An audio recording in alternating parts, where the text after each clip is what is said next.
I hear this all the time. I want to scale. I want to have the biggest impact possible. I want to make more money. But if you're brand new and you're just starting out, the most important thing for you is attracting patients, right? You want to bring in new customers. And so the metrics that you're going to be paying attention to for that are for a startup phase of business where you're still trying to attract customers on a reliable basis and you're still trying to find your product market fit. You want to be looking at things like, if you know how much it costs to acquire and you know how much profit you're making at the end of the day, you can reliably start to grow that business and not go upside down. The only lever is not just more new patients, but those are typically the very top level, most important and critical metrics that we're looking at in the startup and growth phases. Hello and welcome back to Freedom RX. I'm your host today, James Maskell, and today we are going to be talking about measuring and what to measure when building a successful practice. And we have back here as our guest, Seth Conger. He is the COO of Freedom Practice Coaching. Welcome back, Seth. Thanks, James. One of my favorite topics. Love measurement, love data. I think this is going to be a fun conversation.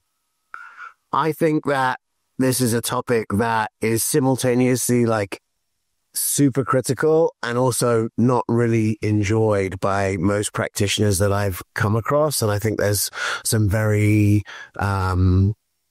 I think this is an area of dysfunction that maybe holds back the functional medicine industry. I think, for many practitioners I've met, they are running on intuition. They are looking as that as a primary decision support. And, that's just me spending 10 years or 20 years in the industry and speaking to practitioners. Do you think I'm about right with that? Yeah, I would say so. The analogy I like to use here is that basically, there were at a time many functional medicine practitioners, integrated medicine practitioners who were going mostly off of symptoms, right? Mostly off of story, mostly off of timeline, and weren't utilizing labs or wearables or other data points in a way that was actually driving the patient care and the patient outcome. And today, when once that seemed a little pretty normal, now that seems very weird. Like if you're not using labs in your programs or your memberships to actually guide a patient towards an outcome that they want, that's a little bit of a challenge, right? So when we look at business metrics, I think we're still in those dark ages of the businesses just not knowing the most important metrics that are going to drive their business. And some of them they're afraid to know.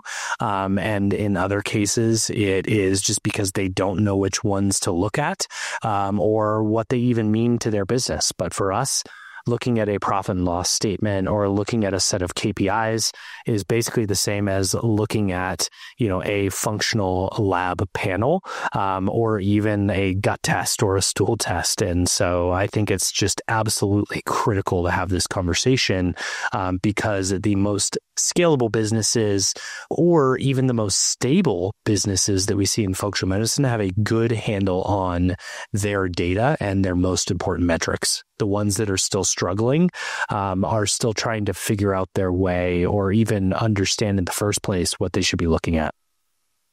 So how do you help practitioners make this mindset shift? Like, what have been some of the key questions that you've asked or key analogies that you've given that have facilitated a transformation in mindset for a practitioner where they want this? Yeah, I think the analogy we usually fall on is you wouldn't fly a plane without its instruments, right? If you're trying to fly a plane from Los Angeles to New York and you're only 1 degree off because, your intuition was that slim of a margin off, you end up in a completely different city. I think you end up in Washington, D.C. instead of New York, right? So having those instruments and understanding how to use them and those important metrics are critical to getting where you want to go. So there's a precursor to this, which is where do you want to go? And I think a lot of practitioners don't actually think about that. I hear this all the time. I want to scale. I want to have the biggest impact possible. I want to make more money. Well, more and big are not specific enough to help drive you to that place. So we spend a lot of time with our practitioners getting extremely clear on what their goals actually are across multiple different areas, what their time goals are, what their money goals are, what their impact goals are. And then we break everything down back from that. But if you don't know the destination that you're trying to achieve, it's hard to choose the appropriate metrics that you need to follow. And then it's really challenging to spend the time to actually follow those and write them down and study them. And so that mindset shift is we just have to share with the practitioner that it's the most critical thing they can be doing with their business in order to reliably get to the goals and outcomes that they actually want to achieve. Interesting. Okay. So I guess someone is maybe listening to this and they don't track any metrics in their practice. They're just going along. Sometimes the schedule's full, sometimes it's empty. What's the first starting point to think about when starting with a business that, could be going for a few years or, could be new? Like what's the most important number? Yeah. So I think there's a lot of important numbers, and the numbers stack upon each other as your business grows in complexity, right? But if you're brand new and you're just starting out, the most important thing for you is attracting patients, right? You want to bring in new customers. And so the metrics that you're going to be paying attention to for that are things like daily revenue, right? Your collections, not just your sales, but like what are the total collections that are coming in? How many new patients am I actually bringing in on a daily, weekly, monthly basis? And then things like how much am I spending to acquire these customers? Now that may be free. It may be word of mouth or referrals. You may be doing a partnership event where you're attracting patients in that way, or you may have a paid marketing effort. And so you're working off of that to understand these specific metrics, right? You also need to understand your business model. So, and we can have a whole conversation around different types of business models, but when you're dealing with fee for service, you're dealing with a dollar amount for a certain time, right? You're also selling supplements. You may be selling labs. You're selling a lot of other things. Insurance is a whole nother can of worms that we won't talk about in today's session. But if you have a program type of a business model, or if you have a membership type of a business model, there are really important metrics that you should be measuring within those, right? You want to know on the program side, what are your cost of goods sold, right? Which is the stuff that you're including inside of your program. You need to know how much that costs and what percentage of the total program those costs of goods sold are. You need to understand your time allocation and a price point on that time allocation to deliver the promise of that program, right?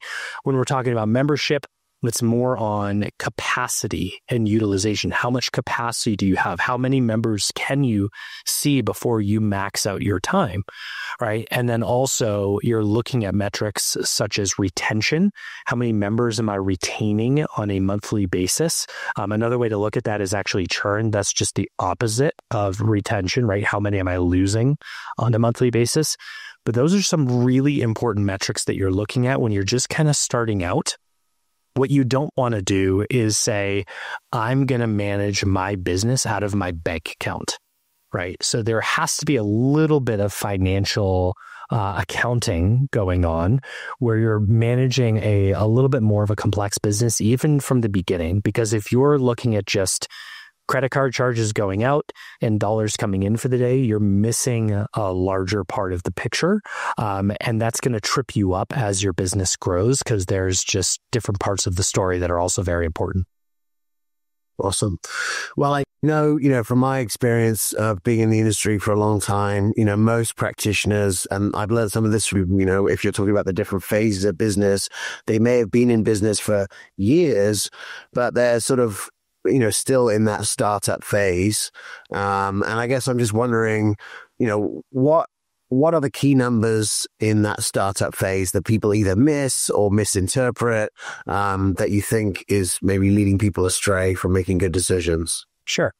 So, again, A little bit depends on your business model, but just in general, for a startup phase of business where you're still trying to attract customers on a reliable basis and you're still trying to find your product market fit, right? What's your optimal price point for the patients who are coming in, improving that service out?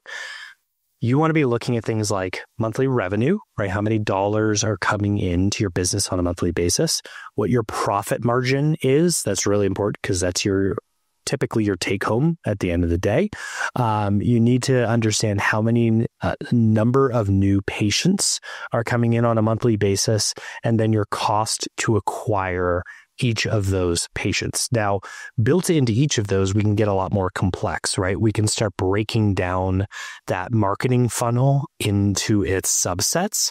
And I think that's where things get a little bit more complex. But if you know how much it costs to acquire, and you know how much profit you're making at the end of the day, you can reliably start to grow that business and not go upside down. Right. When we get into the growth phase, it gets a little bit more complex. Now we start looking at marketing funnel performance metrics, right? So these are, what is our cost of lead?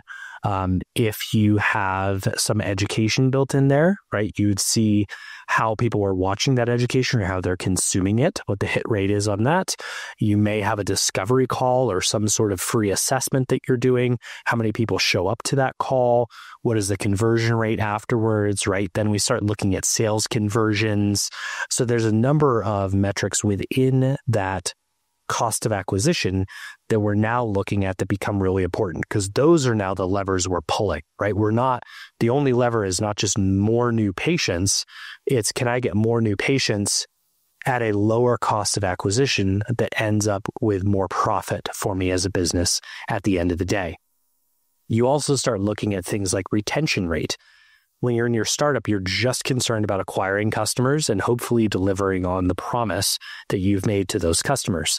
In your growth phase, you're really starting to think about, how can I retain these customers so it's not just a single term, right? Or the first thing that they buy from me is not the only thing that they buy from me. We want to have them be retained, continued customers. So you start looking at things like retention rate.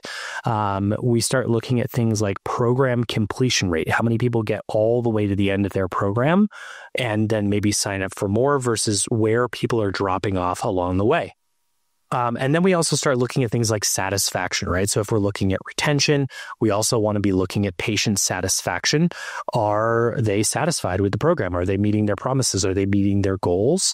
And we start to look at this within our own team as well, right? So we've got all of the sales metrics, we've got our patient metrics, but then also we have to start looking at, how satisfied are my team members?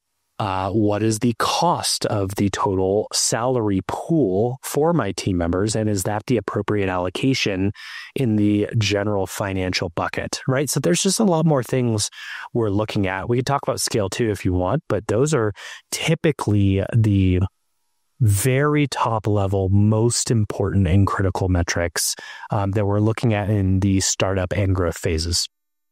Yeah, I can see how the business model ends up reflecting the numbers that you want to track. I mean, I think for most practitioners who are in fee for service, something even simpler, which is like, hey, if I do a first appointment, what percentage of people ever come back at all? And I've had so many conversations with practitioners where that's, they don't know that, or when they do look at that, they see that it's lower than they expect, and they have no idea why. And so I think something in what you're saying inherently is that if you're dealing with packages or programs, or you're dealing with memberships, you have different metrics to track because the model is sort of determining the metrics. That's right. Yeah, and when we get into the scaling phase, right? So this is a pretty sizable business, usually multi-million dollars in revenue. You start looking at more complex things, right? Because the levers you're pulling in that situation are also very different. So you start looking at, how do I compare my business to other businesses and benchmark myself against it? So you use things like net promoter scores, which is a generalized across an entire industry benchmarking type to figure out, are my employees happy? Are my customers happy? Will people refer to me? Will they suggest my goods or services, right? We also start looking at things like lifetime value. So instead of just, can I retain a customer, the first secondary term, what is that customer? What is a typical customer worth to me over their life cycle, right? Which is the lifetime value. So it's all of the things that the average customer purchases from you, all of the money that they spend over the course of an average lifetime for those patients. And you start looking at that number as kind of your North Star to just slowly start moving that up, and not as much focus on just how many new patients can I move in to the door. The owner starts looking at things like effective hourly value, which is how much is my time worth, right? So as a practitioner, what is my dollar per hour rate in the time that I spend in the business? What's my time as my role as a practitioner? What's my time as my role as a CEO? What's my time as a role as the janitor, if I'm still doing those things? And you start allocating and delegating the things that are still on your plate that are below that effective hourly value. And so those are some of the metrics that get a little bit more complex. But again, I just wanted to show there are different metrics to focus on at different stages of growth for the business. So Seth, one of the things that I think that's a critical point, but I guess one of the things that I wanted to bring to what I've seen through working with you is that, we're starting to solve, I guess, not just the problems of individual practitioners, but really trying to look at what are the problems that teams have. And I think this is sort of like the next big area for the independent functional medicine world, is that we need to get out of, just the sort of startup phase that most clinics are in, just one practitioner, and really think about scale, because we have to, get to a point where we can reverse chronic illness at some reasonable scale. And it can't just be a million micro practices, right? We really have to we have to add capacity. And so I think a lot of your work that I've seen has been around teams. And I guess to that end, what are some of the best tools and resources that you've used to get coherence and get teams to work together on projects? And when do you know that it's time to start thinking in this way on the practice journey? It's a really great question, James. So, when we think about this, step one is have a team, right? So hard to use the tools and pull people together when you don't have that team. And a team is really more than yourself and one other person. We see actually a lot of couples come together and start a practice together. And, one of the individuals is kind of like the main practitioner. The other is working as the business manager, and they get this thing off together and build this business. And this is not just in the functional and integrative medicine space. This is across many, many startups and many small businesses around, right? The relationship wants to support each other. As we start building that team, the dynamic starts to shift and change, right? And as we start acquiring more customers, as we start serving more customers and meeting those demands, that team is going to grow. And once we get to about 5 people, all of a sudden, meeting at the water cooler and having group meetings about everything starts to break down, right? You can't disseminate all of the information via just chatter and filling people in. And all of a sudden, people are very responsible for individual things that are not crossing over. And so we talk about this with when you're in the startup phase, you're hiring generalists who can wear many, many different hats, because you, as the owner of business, are also used to wearing many different hats yourself. And you have to cross-train in many areas. People have to be backups, and there's got to be redundancy inside the business for it to get to the next stage. Once you start hiring specialists, right, I'm hiring very specifically for a position, and I'm not expecting this person to do other things in the business. That's when you have to have some layer of measurements, metrics, and then also structured systems in place, or people start working in silos. They don't communicate effectively, and actually you get a lower amount of productivity than you had with less people. So the first step on that is agreeing on what's important to measure in your business at that time. And again, this is going to be a moving target as your business grows and changes. But but really making this a practice of these are and we'll grow into key performance indicators, right? But these are our key performance indicators for our business. And these measure the health of our business. And we are going to meet about these on a regular cadence to ensure that we are tracking and that we're meeting these KPIs, right? So again, think of KPIs on the business side as measuring the health of your business. So this would be things like total revenue, profit, number of new patients that you need to come in every single month. It may be cost of acquisition. It may be a retention number or even a satisfaction score. You may have some internal team KPIs as well. If you're getting really advanced, you may have a variance between financial budget and actual, right? That's for the bigger companies that are managing on like a little bit of a tighter scale. But if you want to have this set of documented KPIs that should all fit on one page, we recommend somewhere between 7 and 10. If you have more than that, they can probably roll up into a parent KPI, but it covers your entire business. And you can say, great, if we hit these numbers, we know our business is healthy. And we want different people in our business to own these KPIs. So in the beginning, you may be the owner of all of them, but eventually you're parsing those out. So the person who's responsible for sales owns the sales KPIs. The person who's responsible for finance owns your finance KPIs. The person who's responsible for service or taking care of the patients, maybe if that's your clinical director, they're responsible for the satisfaction of your patients, right? So you build in ownership of these KPIs. And then also behind that comes, how do I gather this data? How do I aggregate this data and bring it up so it's in a simplified form that everybody can know, okay, cool. Here are the areas that for the last couple quarters we've been lagging. Here are the areas that we're exceeding, and here are the areas that we're spot on.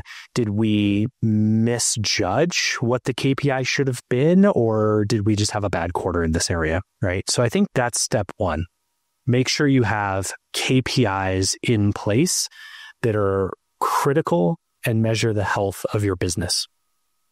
The next part about this is, how do I grow a business, right? So like, great that we can manage stability for our business, and really cool that I can move our revenue KPI from $60,000 up to $80,000 per month.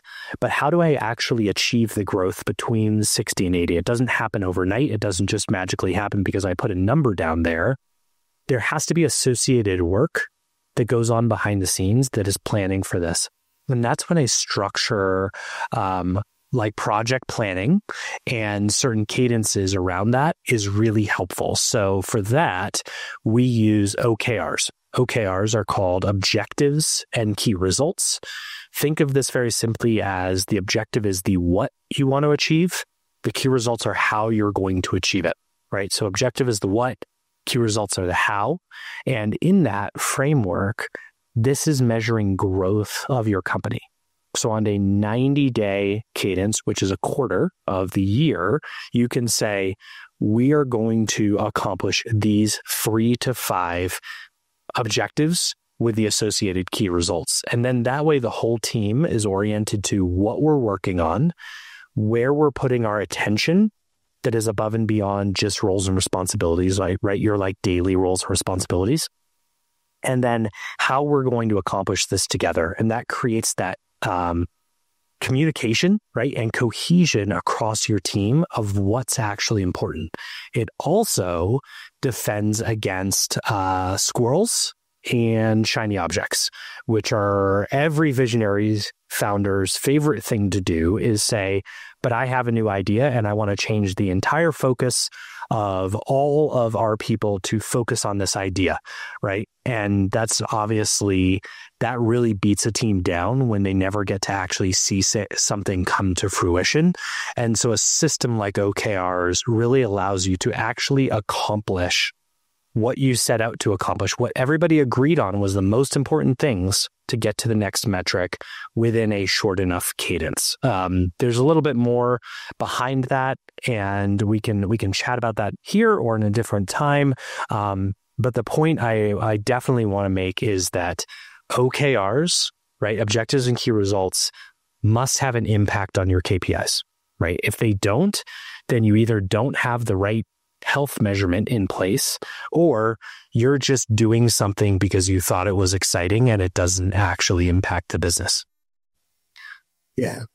Yeah, I just wanted to reflect back to you that, having been in functional medicine for 20 years, when I started to come to, some of the legacy retreats that I was invited to, just seeing practitioners there and having conversations with them and seeing how crisp they were on their metrics, and not just the current metrics, but future metrics that they were going to get to, and how that was going to lead to future decisions.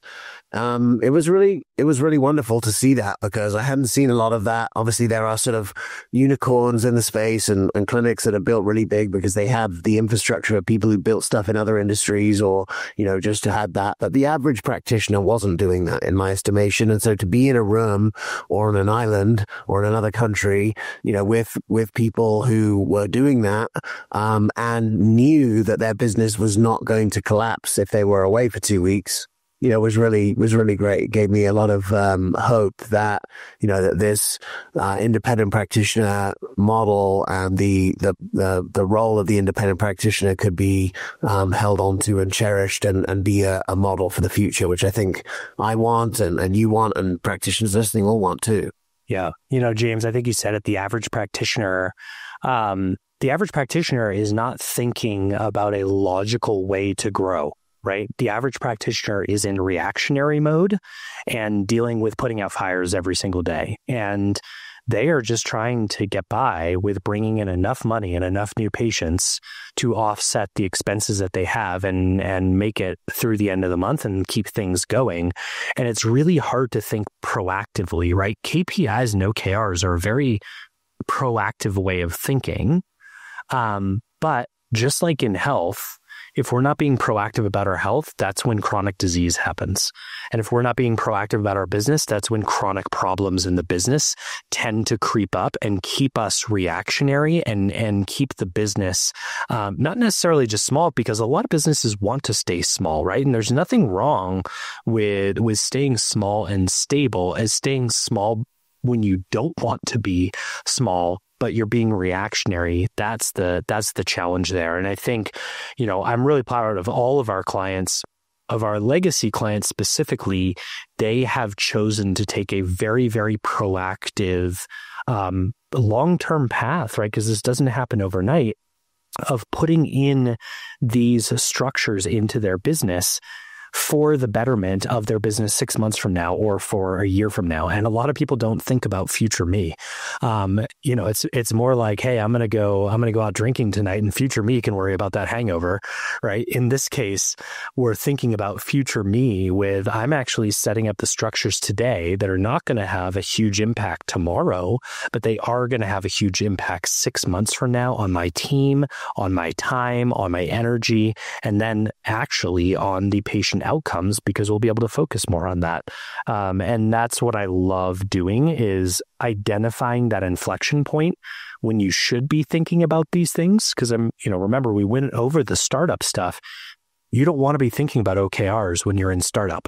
It is too much structure and almost too slow for a business that's still trying to find its footing. If you're trying to acquire customers, don't worry about project management specifics. Don't worry about getting a tool to handle all of your data and your KPIs. Worry about bringing customers in the front door. Worry about the business model that you're supposed to have.